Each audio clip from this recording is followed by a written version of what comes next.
makes puns and thinks that they're all wrong. One's American and one is an Aussie. Talking about StarCraft 2 and the esports scene. Hello. What's up, internet? Crack a beer. Let's start. Let's get right to it. Okay. What is right to it?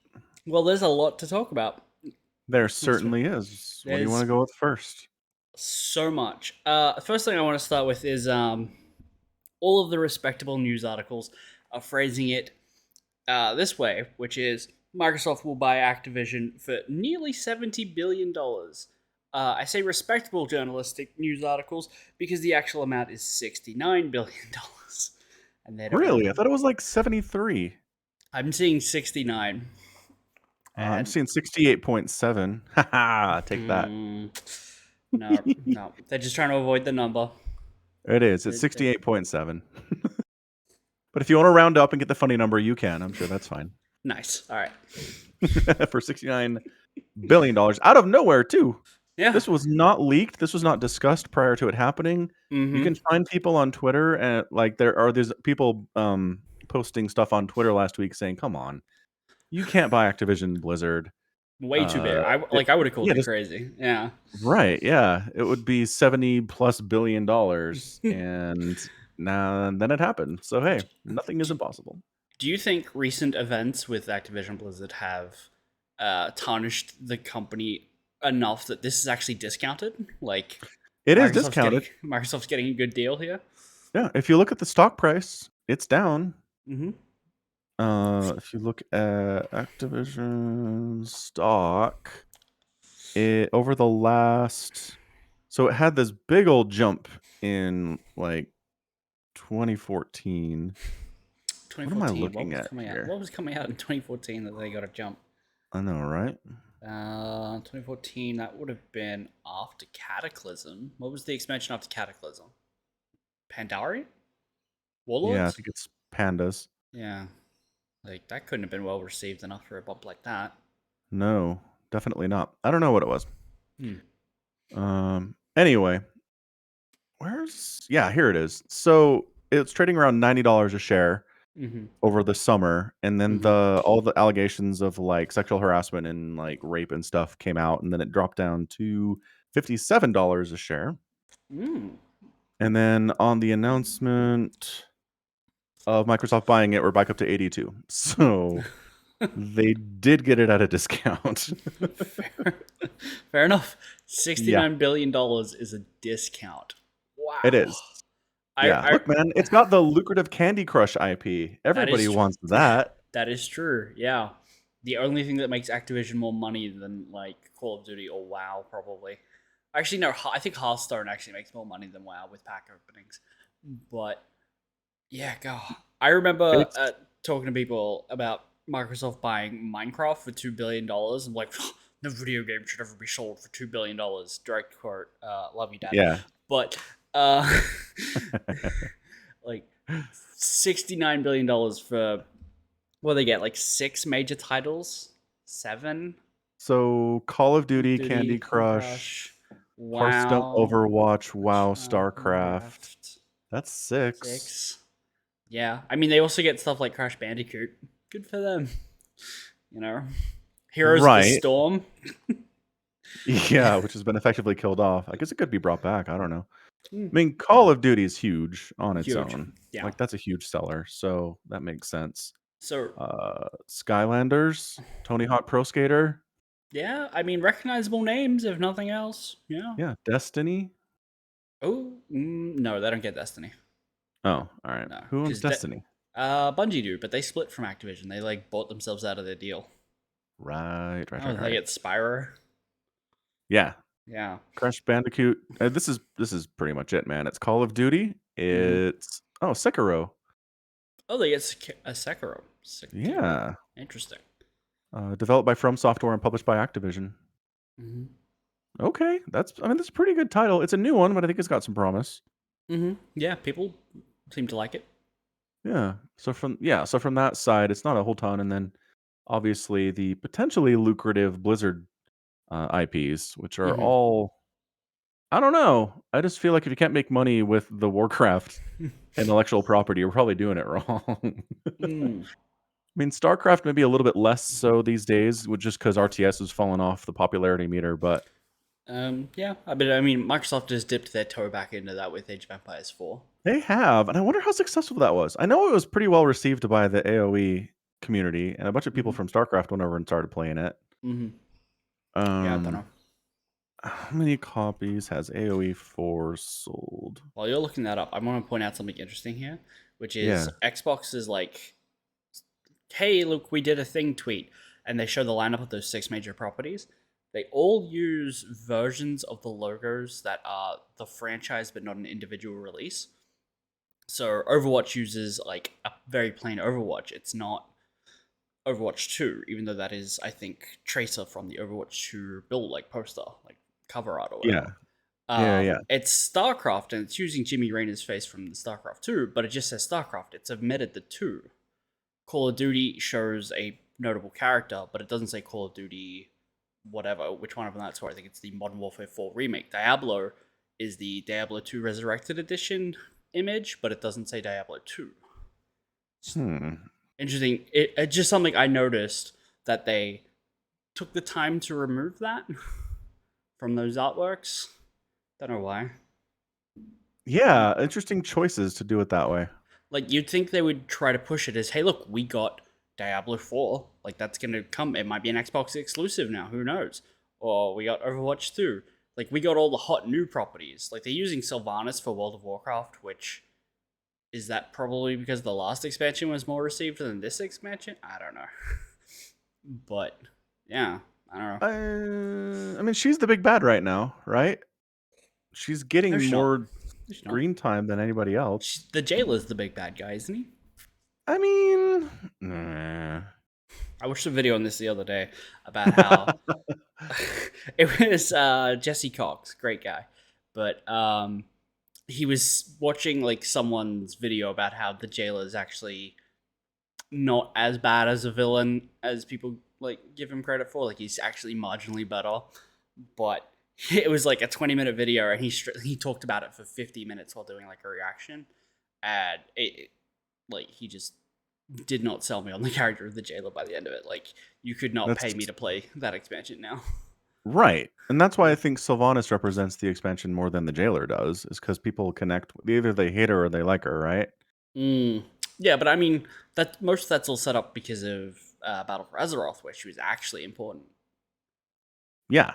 Yeah, which is why they're using What that are, image instead of the I don't most. even know. Hmm?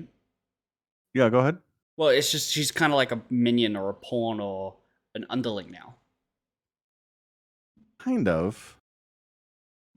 No, directly. I watched the video that told me so. It must be true. It was on the internet. Blah, blah, blah. Oh, she's been taken prisoner. Okay. Yeah. All right. Fair enough. Yeah.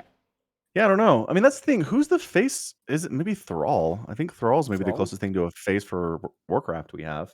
Hmm. Like he's been around since Warcraft 3. He's all throughout every Warcraft expansion, World of Warcraft expansion. Mm-hmm. I mean, but Sylvanas is the same way. Like she extends back to Warcraft 3 as well, and is a pretty big Right. character. So that's an interesting question. Hmm. Anywho, yeah, Yeah. big. So everyone's, I don't know. I've seen varying opinions about what Microsoft will do with the Blizzard IP, but Mm-hmm.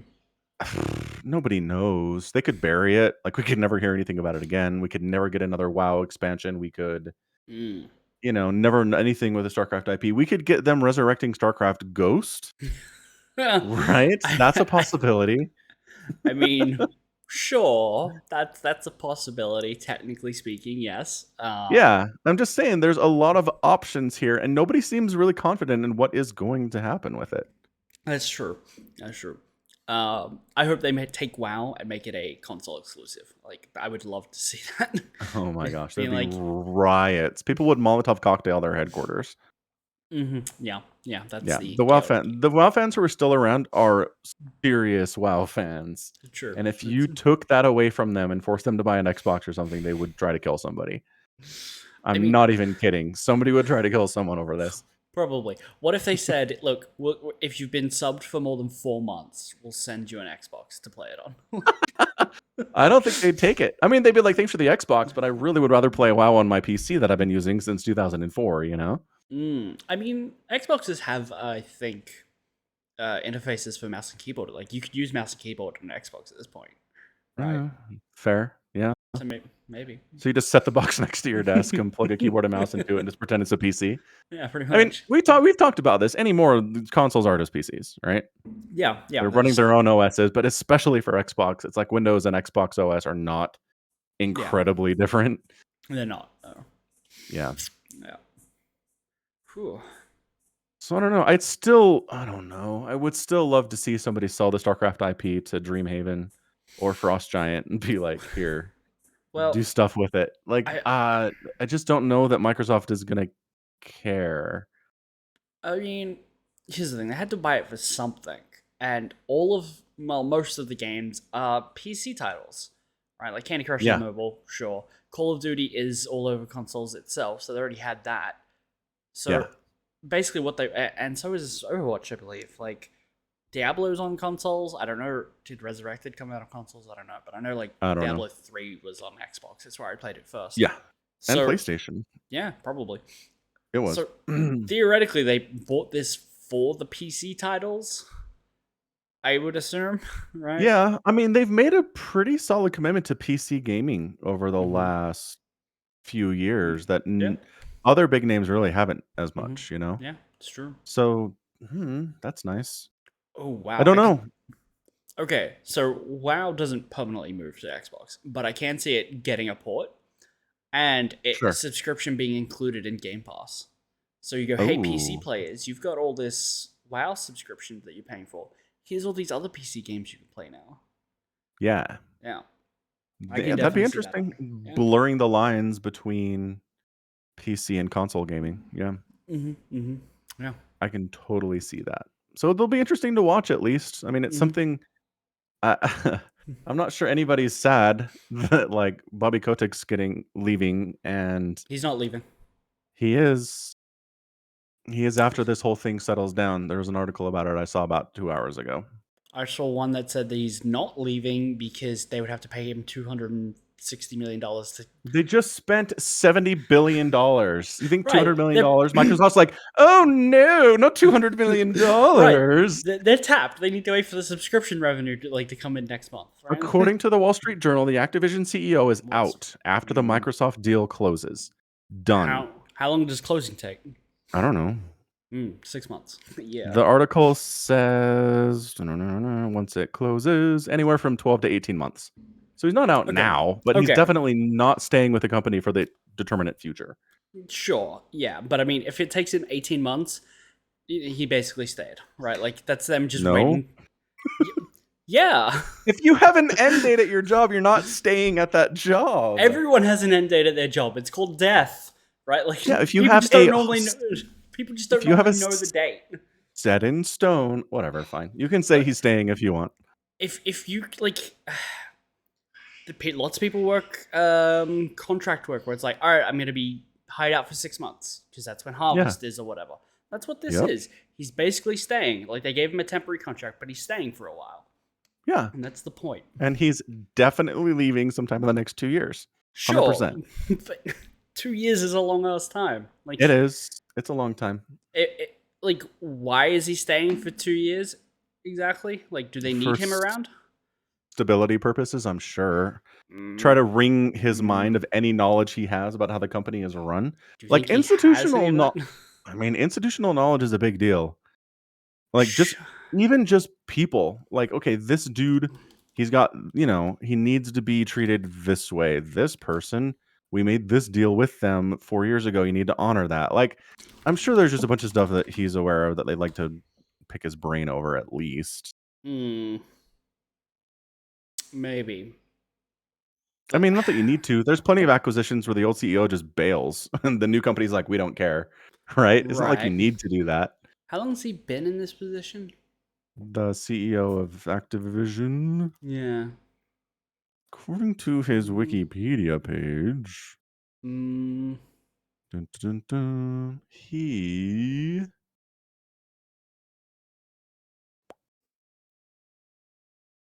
2006.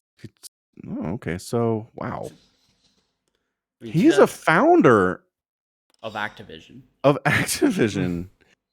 Dude's been around forever. In 1990, Kotick and his partner bought a 25% stake in the almost bankrupt Activision.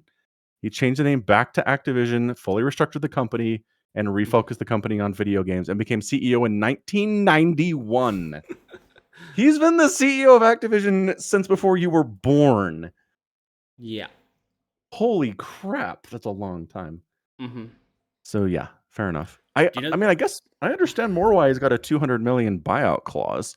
He's Right. been around since the dinosaurs walked the earth.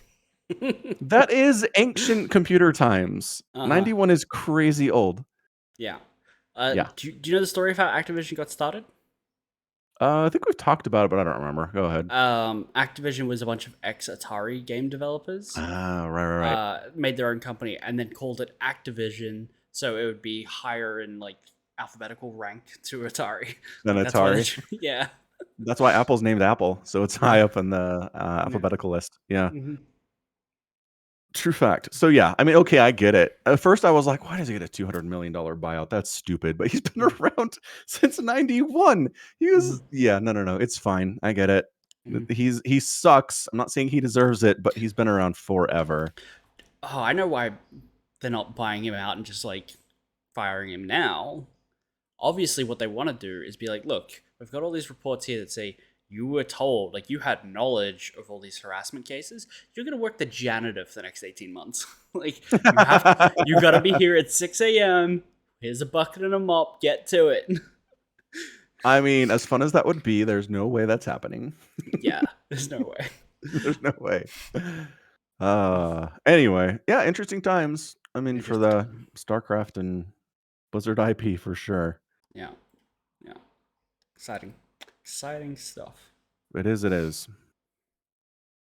Let's see. In other news, Attack on Titan is back. I did finally. I went for the Crunchyroll premium sub for Attack on Titan. I decided that's worth it, so I'm caught up. Yeah. How is it? Is it good? The pacing kind of sucks. Like it. I don't know. We spent a ton of time in the last half of the season, right? The first half of the season, the later episodes, we're all spending it in this town and the big Titan fight and all this stuff's going down, right? We're still there. It's been 2 episodes into this half of the season, and we're still fighting in that town. It's been like an hour and a half of real time, and we've spent what, 7 episodes there now? It's not moving very quickly, but it's fine.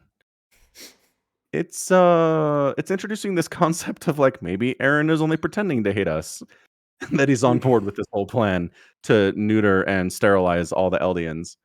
And I'm like, oh, are you guys in denial, or is that actually a possibility here?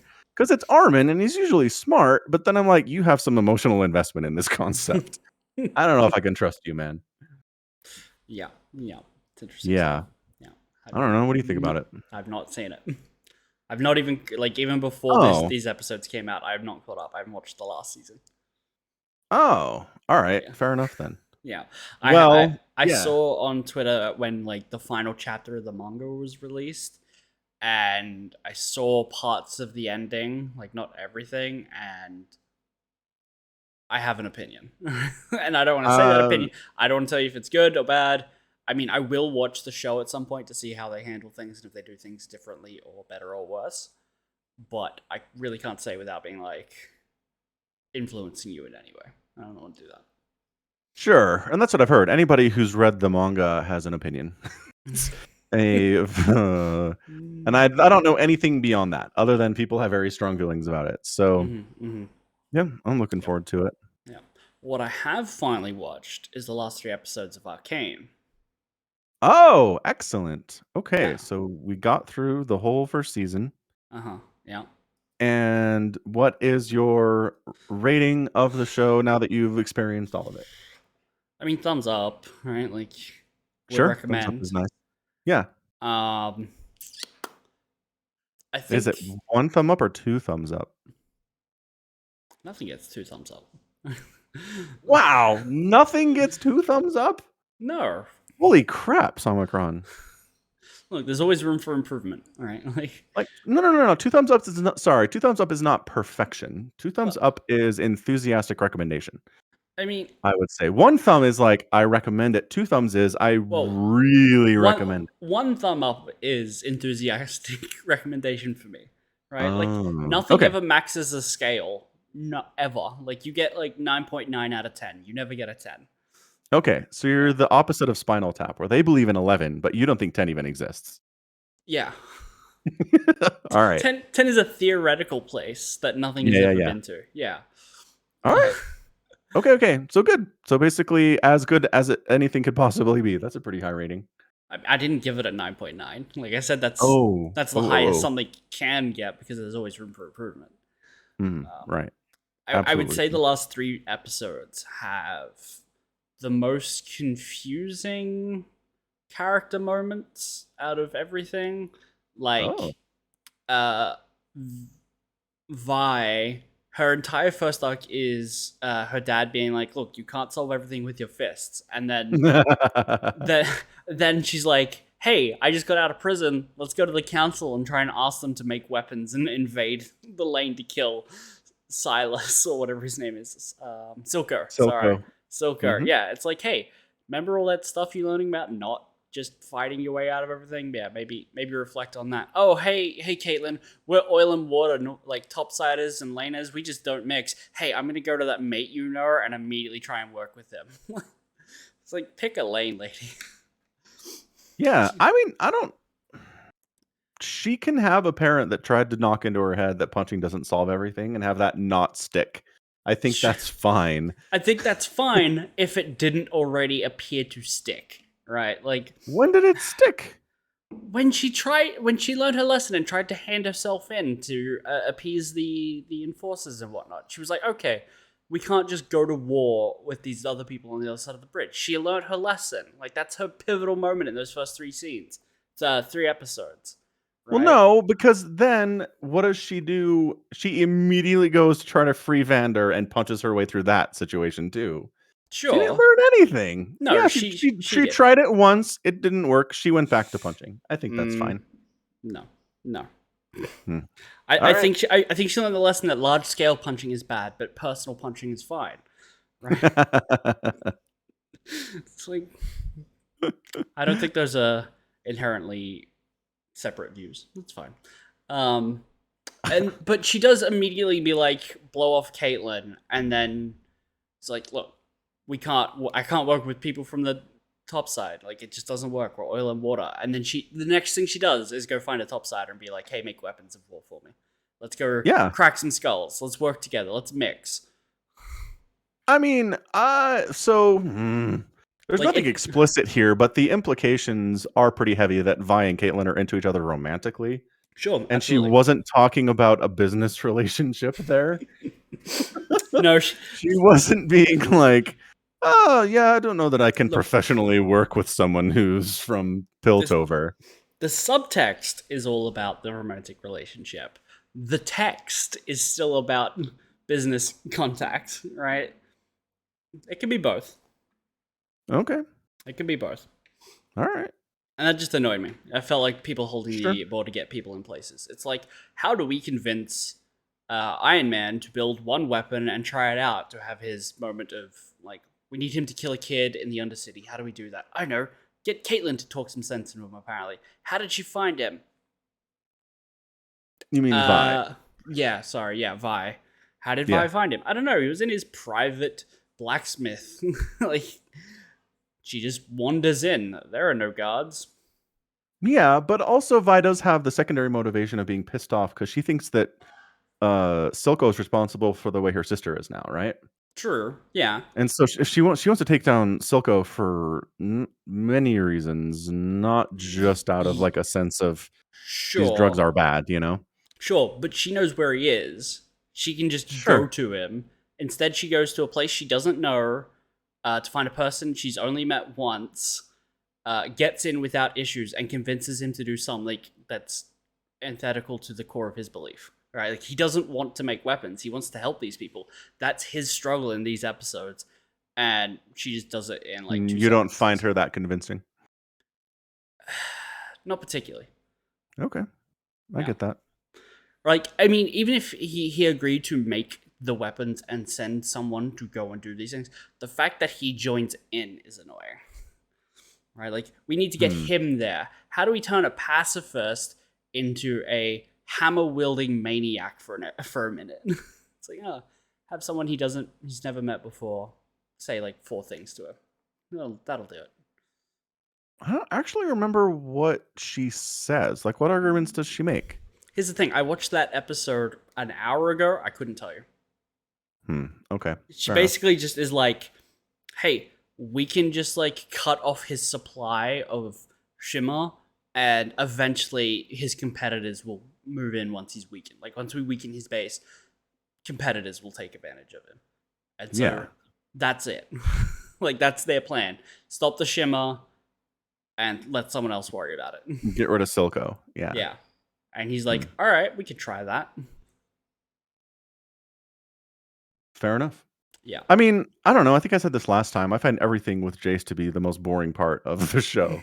Like, he's not compelling to me under any circumstances. I think Victor's interesting. I think Jace is boring. I mean, I think Jace has the potential to be interesting, and those were probably his strongest moments, but they didn't make any sense once they got there. Right. Yeah. All right. Yeah. How about, let's see, what else? Oh man, did you think that Jinx had killed Caitlyn at the dinner scene? No. Man, I Caitlyn's a kinda playable did. character. You can't kill her. Yeah, well, that's the question. How strictly are they adhering to LOL lore at this point, and how much will they continue to do so? Don't know. I don't know. I don't know. So okay, so fair enough. So you were your understanding of League of Legends lore spoiled that moment for you. Well, it's not even an understanding of lore. It's just decision making. You wouldn't kill off a character from the game, right? Like, you just, I don't. But see it again, happening. you know that she's a character from the game. I didn't know that. Sure. Therefore, I didn't have that same knowledge. I didn't come to the scene with the same thing. Yeah, but I don't think that's lore. I think that's just, I don't know. It's Knowledge different. of the game. Right. Yeah. Like, you wouldn't. Yeah. I don't know. You wouldn't expect to watch like a Halo movie and be like, oh, are they gonna kill Master Chief in this battle? He's fighting 4 grunts and an elite. He might die. It's like, Yeah. No, I get it. like, you know he gets out of this fine. Right? Like, there was no one in any real danger except for Silco there in that scene. Yeah. Again, if you know who's in League of Legends and who isn't. Sure. Yeah. Right. Yeah. Right. Here's where I'm gonna be told that Silco is actually a playable character. Don't you know? He is not. I did a lot of reading after I watched the show, so I found all this stuff out later. Fair enough. Yeah. Oh well. Well, anything you liked?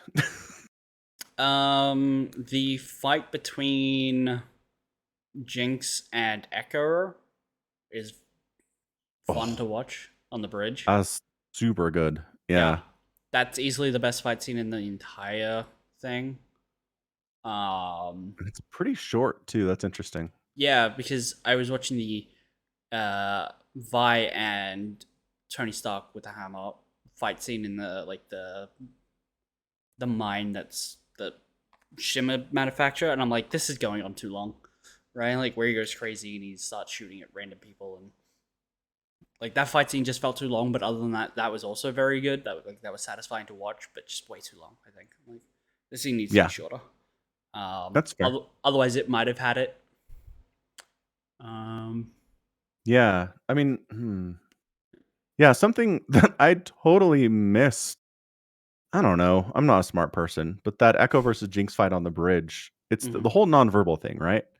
Basically, Echo says, "Hey, let's do this with the rules we used when we did sparring against each other when we were kids, right? Yeah.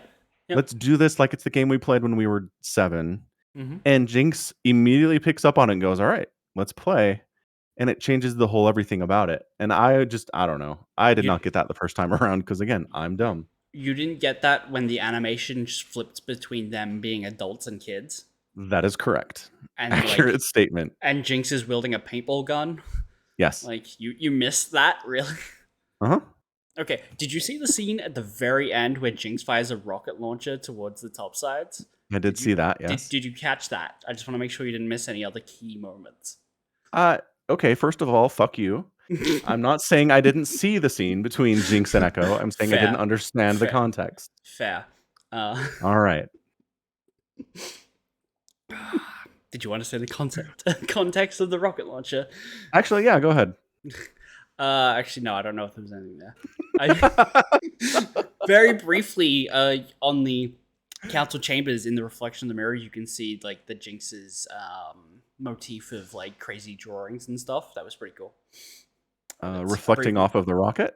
No, reflecting off of the window of the council room, just as it's about to break the glass. You can see. I mean, it wouldn't light up the entire thing. I think that's the way it looked to me. Yeah, but they just kind of stylized it. Yeah, which is cool because I like her motif or whatever it's called. Like, yeah, all that crazy drawing and stuff. Her style. Me too. Her neon disco stuff. Yeah, it is kind of fun. This like janky monkey illustration is like her calling card. Like Vi sees that in prison 7 years after she's seen her sister at all and goes, "Crap, that's Powder's art style." And it's like, oh, yeah. I mean, that is brand right there. Yeah. Oh, it's Brand Powell. I hear Microsoft's in rumors to buy it out from her for like $14 billion. It's brand recognition. Wouldn't be surprised. It's brand recognition right there. What I love about the Echo Jinx fight is at the end, like Echo's pretty sold on the fact that Powder is dead, right? That Jinx is not his childhood friend. But when he beats her and he's got her on the ground and he's punching her and then he looks at her and he just sees Powder in there and he's like, crap. Like I can't kill her. I can't keep hitting her. Like she's in there somewhere. And then Jinx is like, I'm gonna kill both of us. How's that sound? I mean, but what's your interpretation of that? What was she going for there? Let's like kill both of us, kind of a thing. Okay, so she just wants to die because she lost? Like, what are we? Well, I don't think she thinks the grenade will kill her, right? Oh. I think she assumes, like, I don't think. I mean, it does, except that, like, super crazy Shimmer magic saves her butt, right? Right. Well, they have a free scapegoat with Shimmer. She's like, oh, she's fine, but she has glowy eyes and can move slightly faster than her. Yeah. It's like, I mean, I get that. I think that's supposed to be like cementing her as Jinx, but it's possible that she does, like, she is Powder in that moment, and then flashes back to Jinx, like the Jinx persona. Like she's getting the snot beat out of her. She just played a childhood game with a friend. He sees that and stops beating her because, like, got to connect those two contexts. That he just played a childhood game with a friend. Sees the childhood friend because she recognized the game. And then she goes back to her Jinx persona and is like, if my friend is trying to kill me, that's it. Like, even the people who once loved me are actively trying to kill me. Like, I haven't just killed the people I love. The ones that are still alive want me dead. So you can interpret that she's expecting to die from that, but I don't know. Yeah, I agree with that, actually. I think she had a moment of, like, this dude, that I was very good friends with. We understood each other. We loved each other on a certain level. Like, he's at a point where he's trying to kill me. I have totally screwed everything up. Right? Like, Vi just walked away from her on the bridge. That literally just happened. She probably feels abandoned by Vi. And then Echo, this happens with Echo. And yeah, I think she's out. I think she's fully intending to die there. Just because she doesn't like what she's become.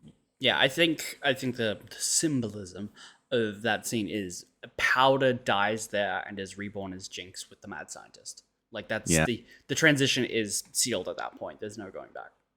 Yeah, I think you're pretty Yeah. right. Because after she kidnaps Caitlyn and Silco and Vi, and she has excellent kidnapping power. Yeah. And brings him to the dinner. Like, there's not really a moment at that dinner scene where she's Powder, right? Mm-hmm. Like, she's asking Vi, where she wants, where do you want me to sit? You want me to sit in this Jinx seat or this Powder seat? Who do you want me to be? But I don't think there's any part of her that really is like, I can ever be Powder again. Mm-hmm. Yeah. There's just no way. And I've seen people suggest that I think what Jinx maybe wanted there was for Vi to accept her the way that she is. Mm-hmm. Right? Instead of continuing to call her Powder, continuing to try to remind her of her dead family that she killed, like smooth move there, Vi. Instead of acting that way, if I just been like, look, you're my sister. I don't care, what's happened, how you've changed. I love you anyway. Let's figure this out, Mm-hmm. Mm-hmm. Anyway, would have been different. Yeah. Yeah. I am a little annoyed that Echo's like, I've got a sprained leg, and Powder's nearly dead. Right? Like, Right. Powder needs a mad scientist. Echo hangs out in a shipping yard for like a day and a half, maybe. Yeah. Yeah. Well, I mean, we do go super wide angle on that. Like, we pull back from the bridge. Mm-hmm. Because the grenade's chattering, we pull back, and then it explodes.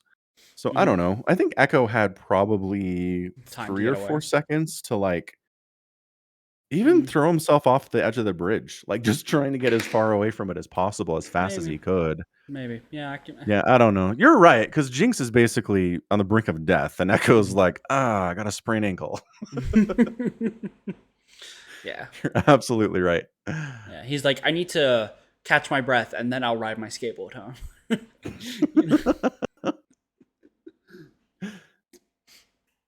Yeah. Yeah. On that, good show. I'm like definitely looking forward to the next season. It's on my to-watch list already. Whenever that happens to come out. 6 years. It'll be fun. Yeah, I'm okay with that, honestly. I mean, so my other question is the Vi Jinx relationship salvageable? Like, will they ever be on sister terms? No. I don't think so either. I don't think there's a way through that. I mean, Like, Jinx basically, in one final act honoring Silco, launches the rocket that he commissioned for her to build to fulfill his plan after he dies. Like, she is fully acting how he wanted her to act, right? I mean, the Jinx transformation is sealed. Yeah. And I think Jinx is a bad character, like a bad person. I mean, she's evil, like she's chaotic evil, and I think Vi is chaotic neutral at best, right? And I think like, is it theoretically possible? Yes, but it's like Microsoft resurrecting StarCraft Ghosts. It's like technically there's a chance. I just don't think the show's at all interested in doing that. Like, I think their dynamic will be frenemies at best. Right. And I don't know. What's crazy to me is I think it was maybe salvageable up until she launches the rocket at the council in Piltover. Yeah. Like, I think Vi just, especially her connection to Caitlyn. Like, Caitlyn's mom is in that room, and Jinx making a direct attack on that, unprovoked, effectively against innocent, unarmed people. I don't know. Vi's not exactly lawful good, but I'm not sure she looks at that and goes, "Yeah, we can get through that." Right. I don't think. Okay. So that assumes Vi knows and understands all those assumptions. Like, there's a lot of assumptions there that need to pay off. Like, does Jinx know that the council is in session at the moment? I mean, you could symbolically destroy the quarters, and yes, she could have gotten lucky with her shot. Like, she could have just been firing at the city. She's literally never test fired this weapon, because how could you? True. So it's just, there's a couple of assumptions that need to pay off for V to know that Jinx just maybe killed her lover's mother, and a bunch of other people. Yeah, that's a Um, fair point. Like, what if the council's in there for the 10 minutes they're in there for the whole week, and right. Jinx just luckily on the dot nails it? Like, if she'd shot at the beginning of the dinner scene, she would have been too early. And if she'd waited 10 minutes, she would have been too late. Right. Like, hey, there's this It's a good giant, point. fantastic blood moon. We could all be having dinner on our like our patios and watching. Like this is surely a rare event, guys. Uh, do we really need to be in session at the moment? Like, won't this wait till the morning? It's kind of late. Yeah. So, okay, I like that. I hadn't considered that. What if she's just launching it at the council chambers just for the symbolism? She doesn't expect anyone to be there because they're not there all day and Right. all night. It's weird. Maybe it's weird that they're there. Mm-hmm. But then again, we don't know the explosive radius of this massive bomb thing that she's launching. If this destroys 8 city blocks, then whatever. Then at that point, innocent lives are going to be taken, right? Well, right. She definitely, I think, like, you can't shoot a rocket into a populated city and not expect innocent lives to die. You can't be like, I was doing it for the lulz. It's a prank for her. But, you know. So no, it's definitely sending a message. But right. again, blowing up an empty room is different from leveling 8 city blocks. Right. Well, I mean, yeah, we need to see the fallout. If she, like, there's no way she couldn't have fired. She could have fired it without knowing that someone would die, regardless of where you aim it. Like, it's an empty room, but if debris fell and crushed someone, you know, people die. Yeah. Right. Like, there's definitely a non-zero reality that someone's yeah. getting hurt when she does that. Right. So I think Vi can definitely take issue with that. Yeah. Yeah, I think so. But yeah, there's a lot of other assumptions to make. Yeah, absolutely. Yeah. Huh. Anyway, good stuff. I just think the fact that we can have conversations like this, like about the motivations of fictional characters, it indicates that they're done pretty well. That you can actually extrapolate and ascribe some certain things based on what we've been given. So yeah, good show. Good show. Yeah, it is. It is. I'm gonna download and replay LOL right now. No, you're not. No, I'm not. No, but definitely not. I do think I'm living in the Matrix. Yeah? I think I am living in the Matrix. Because you know how I've been like on my binge of nostalgic 2011 stuff? Yes. Yeah. I decided I wanted to replay Fable. And I looked at Fable Anniversary, because that's the one that's on Steam, and I'm like, $50, I don't know. I come home today from work, get an email. Hey, you want to play Fable Anniversary? 75% off on Humble Bundle. Right? 2 days ago, I started watching Red vs. Blue again, because I'm like, man, first 13 seasons are great. Let's watch Red vs. Blue. The old times. Yeah. I go to, my brother and I hang out yesterday, like the next day. We're at his mate's place. We're building Warhammer. We're playing games, and I'm talking to like the owner of the house, right? Like his mate, who's also there building with me, and he goes, like, we're talking about football because he was watching NFL on his phone while building. So I watched a little bit of the Rams. Who were Rams playing? Shit. It was Rams. I don't remember because it's NFL. Yeah. But yeah, and we were talking about Warhammer and all this stuff, and he goes, "Oh yeah, I just yesterday started watching Red vs. Blue," and I'm like, "Really?" Whoa. Me too. Like I think I'm in the Matrix, guys. I mean, that's the only logical explanation. No. Yeah. It has to be. Yeah. It was the Cardinals they played, and they kicked their butts. The Cardinals, yes. Yeah. There was something else, but I don't remember what it is now. There was a third one, but I'm gonna wake up and be devoured for energy. I can see it happening. You're gonna be devoured for energy? What? Yeah, that's what the robots are doing in the Matrix. Matrix Matrix reference, right? Right, 'cause I'm living in the Matrix. Yeah, because humans are incredibly efficient batteries. Correct. It's true. Yeah. Yep. DreamHack Last Chance wrapped up. I saw. Yeah. Maru taking a solid 4-0 over Cure. Certainly did. Taking a 3-1 over Dark, 3-1 over Time, and 4-0 over Cure is pretty good. Yeah. Nice run, Maru. Good for you. Maybe So it's time for him to win a global championship next month. maybe that would be sick. That So would he be. dropped 3 games in the entire thing. What were the qualifiers like? I assume he came through the Asian qualifiers. He dropped 1 game in the group stages. And then 1 to Dark and 1 to Time, so that's 3. Yeah, it's pretty good. Where did he qualify from? I mean, not the Asia qualifier. Is that what you're saying? Or... No, he must have. Yeah, he did. Okay, he dropped 1 game there. Yeah, so 4 games, 4 maps the entire run. Yeah, Pretty impressive. pretty strong. Yeah. Mm-hmm. I did not listen in to the Cure Maru games because I was busy. I just didn't have time. But saying that it's 4-0, I'm like, man, do I even want to watch that? It just sounds like a stomping. So I don't know if I want to even go back and watch these. Yeah, no, that's fair. Yeah. I just don't know if it's worth it. But yeah, Last Chance is interesting just because like the people that have already qualified for Katowice don't necessarily have to really even try here, right?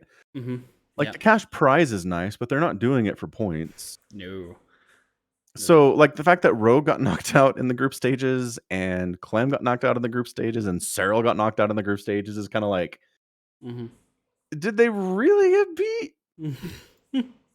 I mean, I think we talked about this a couple weeks ago, that it's like, are they really trying? Like, Rogue dropped out, but like, does he really care? He's definitely going to Katowice.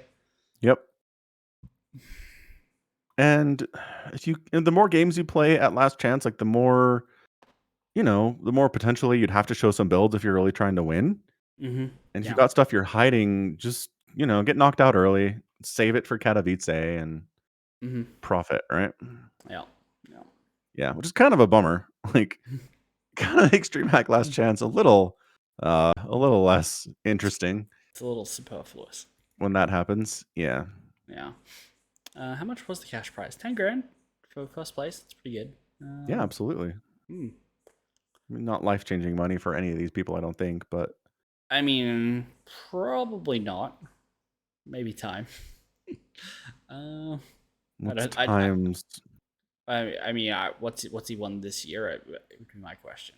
Let's find out. Chinese player time, by far the best Chinese player. Approximate winnings this year, 4,500. Oh, well, so I mean, doubled his winnings. No, that is his winnings because it's January. Oh crap! Right. Yeah. But $200,000 total. So, it's not terrible. Like, he's, I don't know. He's younger than I thought he was. He's only 21. Yeah, he's been playing for 8 years already. So since he was 13. Yeah. Okay. So he's basically the Chinese Clem and Rainer before those guys came around. Yeah. The youngest Chinese player ever to get GM on the Korean server at 14. Oh wow. Oof. I'm telling you, time is good. Yeah. I never really had huge hopes for him because I figured he was already like 26 or 27. But if he's only 21, he might have some strong runs in him. I do really like how he plays. I mean, he is one of the Terrans that has given players like Cyril and Rainer fits in ZVTs consistently. Yeah, he might still be yet to peak, which would be interesting. Because there was other Chinese players that I'm like stuck in my mind more, like, and I'm looking at the EPT rankings for China's region, and like some of them aren't even on the list, right? Like I see Max Zed and Cyan being up there. I see Jeshi, but I literally don't see some of the other players I would have expected from China. Yeah, but so I mean, if he can keep it up, maybe we'll see good things. Yeah, if he keeps getting better, which he's got time to do that. 21 is super young. Yeah, we will watch his career with great interest. With greater interest than I was previously, that's for sure. Get it, time. Let's not quote the prequels. I'm sorry, prequel memes is It shows up in my feed too often. I kind of hate those guys, but I gotta admit, the quotes are catchy. It's true. It is. So let's see. Time to buff Zerg and Protoss because it's 3 Terrans in the semifinals. Yeah. DRG gets knocked out by time. Cure takes down Solar. Maru easily 3-1s Dark. Like, come on. Give us Infested Terrans back, you cowards. I'm sure the intern is working on it any minute now. Maybe they're training the Microsoft intern. Maybe, yeah. I hate that that's not Microsoft. I just hate how we just don't know. We don't know anything. Mm-hmm. Could Microsoft decide to sink a ton of resources into StarCraft? Yeah. Could they give us fewer resources? Absolutely. Don't know. I don't know what they want. Oh, they're shutting down the NA server effective immediately. Holy crap. Oh. That'd be amazing. We need to cut costs, guys. The intern is now also going to be interning at Heroes of the Storm. Like, he's sharing projects. Gross. That's terrible. Yeah. Man, you know what 2022 is, don't you? We're now as far away from StarCraft 2's launch as StarCraft 2's launch was from Brood War's launch. That's crazy. Yeah. Because I remember being like, when StarCraft 2? And it was years and years of waiting and years later. Mm-hmm. And I don't feel like it's been that long since StarCraft 2 came out. Getting old is dumb. Oh boy. Yeah. We're old people. So we got a little bit of time before Katowice comes out. Like, they still don't have groups set for that because there's Super Tournament. Oh, right. GSL Super Tournament. Nobody cares about Super Tournaments. Nobody cares about Super Tournaments? It's the only tournaments Protoss win. Everyone cares about it. I know, but see, that's the problem. Is that even Protoss players are like, it doesn't count if all we win is Super Tournaments. I can't necessarily say I disagree with them either. Yeah. Interestingly enough, Rogue dropped out of this as well in the round of 16 to Bunny. I mean, 2-3. Like, he gave it a try. I guess. Yeah. Amani lost to Maru, no kidding. So Dark and Soul are the only 2 Zergs left in it. Buff Zergs. They need it. Zergs ain't buff, guys. Mm-hmm. Yeah, we definitely haven't been winning like all of the tournaments at some point on basically the same patch. Definitely haven't been doing that. I will point you to the latest ESL Premier tournament that just wrapped up. How many Zergs were in the semifinals? Yeah. But on the top 10 of... Actually, interesting enough, the standings, when you go to the Katowice page, the total standings, the top 3 is Maru, Rogue, and Trap. So there's representation of all 3 at the top. Oh, it's perfectly balanced. Who's complaining about balance? Actually, this is an interesting trend. There are no double races until you get to 15. So, like, 1 and 2 are, like, and all the way down to 15 are not the same. Until you hit 15, 16, 17, which is Bunny's Special Dream.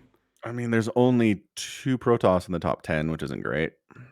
Yeah, it's less good.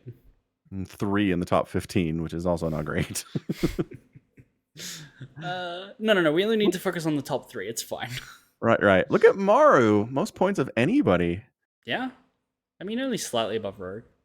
Sure, but still. Yeah. It'd be cool if Maru won Katowice. It would.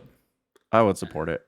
Do you remember his signature series when he was like, I can't leave StarCraft until I've won a BlizzCon. It's like going to the bathroom without wiping. Aw, Maru. Like, it's just something that, every programmer has to do if you want to be the best. So I'm worried that if he does win a Katowice, he's just out. Like, he's like, yeah, I've conquered it. It's like, I accomplished everything I intended to accomplish. Yeah, I'm Bonjour in here, and that's what matters. Man, if he really said BlizzCon though, that's sad.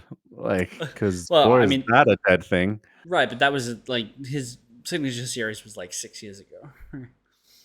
Right. So at Back the when, time, nobody was like, boy, within the next few years here, BlizzCon's gonna be dead. right, exactly. Nobody saw that coming. Boo. No, I'm sad. Yeah, Ooh, maybe Microsoft can bring it back to BlizzCon. maybe they will. That's man, they're just impossible to read. Ooh, maybe we'll get StarCraft skins in like Halo and Halo skins in StarCraft.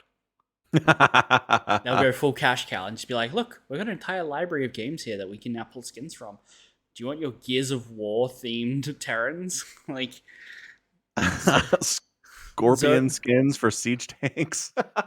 that would be great. Come on. That would be great. Omicron's on board with that one. Yeah. Mhm. Yeah.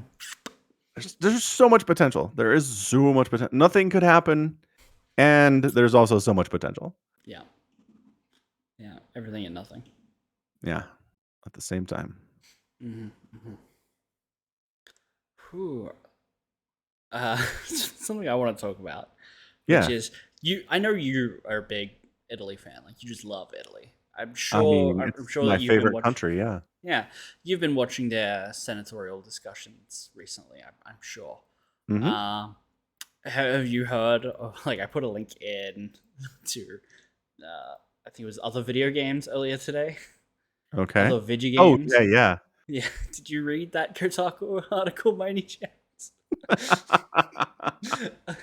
No, but I saw the headline and I figured that was probably enough. Yeah. So, Italian lawmakers gathered for a discussion about data transparency. And as one of them was being introduced, I guess he shared his screen or someone shared their screen instead of their webcam, and it was Final Fantasy VII porn. Someone had 3D rendered Tifa doing the nasty with, I think, Cloud. I don't know. All the images I can find are blurred weirdly. Like, I can't find an actual source here. What? Yeah, and they've edited out of the official VOD of the proceedings, because I did scrub through that entire 3-hour video looking for it, but and I honestly can't find clips online, which is interesting. This is very rare Final Fantasy VII porn. Yeah. Well, I'm not looking for the porn. I'm looking for the proceedings, like the what event. what happened immediately after it was played on their TV. Yeah. Okay, fair enough. Mm-hmm.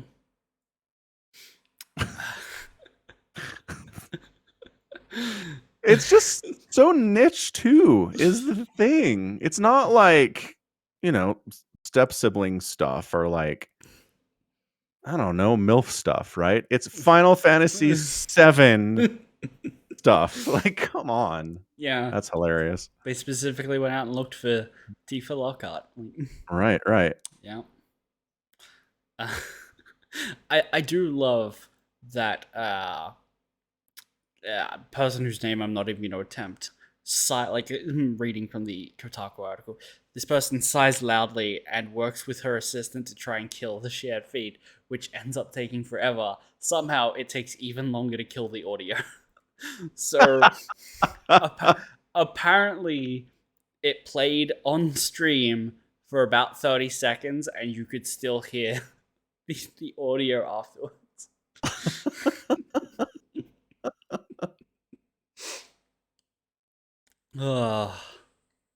I mean, that's right out of a sitcom. Like, that's an episode of The Office right there. Mm-hmm. Yeah. That's good. Yeah. All right. Well, on that note, probably time to wrap it up. Yeah. Wrap it All up. right. Well, thanks for hanging out with us for another edition of the Falcon Paladin Hour with Somicron. You can support us directly at patreon.com/Somicron. Watch us live at twitch.tv/Somicron. Watch us on YouTube and support us through purchasing merch at falconpaladin.store. So we'll be here next week, same time. Mm-hmm. Again, you can find the podcast anywhere you can find podcasts, including Spotify. And until next time, as always, thanks for hanging out with us and take care of yourself. Bye. Goodbye.